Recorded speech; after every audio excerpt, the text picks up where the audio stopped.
Hey, here are 5 stupid things I've noticed about Scientology. Xenu and thetans and EMeters and that whole stupid thing. I think the EMeter is a screening device. If you call bullshit on that, then the auditors know that they're just wasting their time and they bid you a pleasant day. But if you're stupid enough to fall for it, that's when they break out the catalog with Tom Cruise on the cover, which I presume they must use to sell auditing classes to new marks.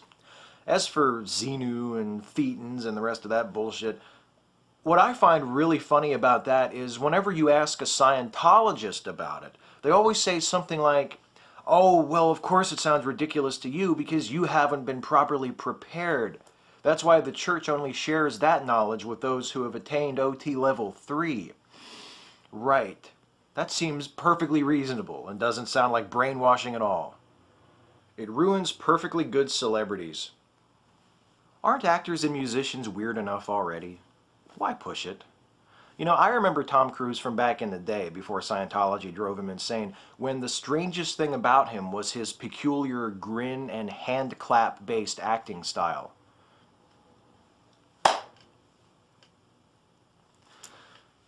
But you know what, even though he seems like he's kind of a flake, albeit a benign one in real life, at least since joining the church he's made some kick-ass movies like Eyes Wide Shut, Magnolia, Tropic Thunder. What about Mrs. Tom Cruise, though?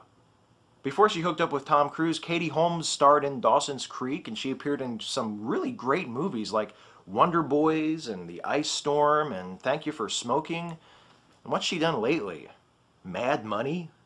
That miniseries about the Kennedys that nobody wanted to air? Who knew that marrying the world's biggest movie star and joining his crazy-ass scam of a cult could be so damaging to your acting career? It treats apostates only slightly better than Islam does. Oscar-winning writer and director Paul Haggis left Scientology in 2009 after 34 years. His reasons?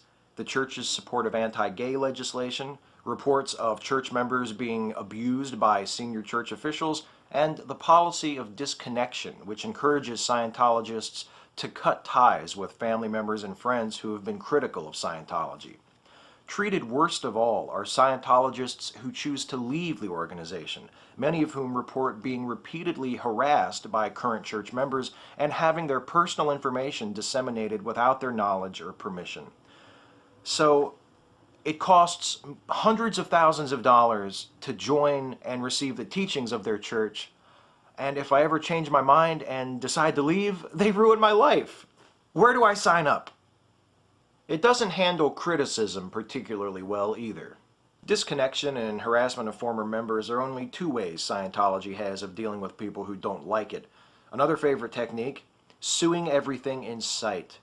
The Church of Scientology is what's known in legal parlance as a vexatious litigant. That means they don't sue to settle legitimate disputes, but rather to harass and injure those they've identified as enemies. And this behavior comes straight from the top. Dig this actual policy from 1966, which reads, quote, "This is correct procedure. 1. Spot who is attacking us. 2. Start investigating them promptly for felonies or worse using own professionals, not outside agencies. 3. Double curve our reply by saying we welcome an investigation of them. 4. Start feeding lurid blood, sex, crime, actual evidence on the attackers to the press. Don't ever tamely submit to an investigation of us. Make it rough. Rough on attackers, all the way." Who wrote that? None other than Scientology's founding douchebag himself, L. Ron Hubbard. Nice ascot, stupid. The hardest part is only picking 5. Catch you next time.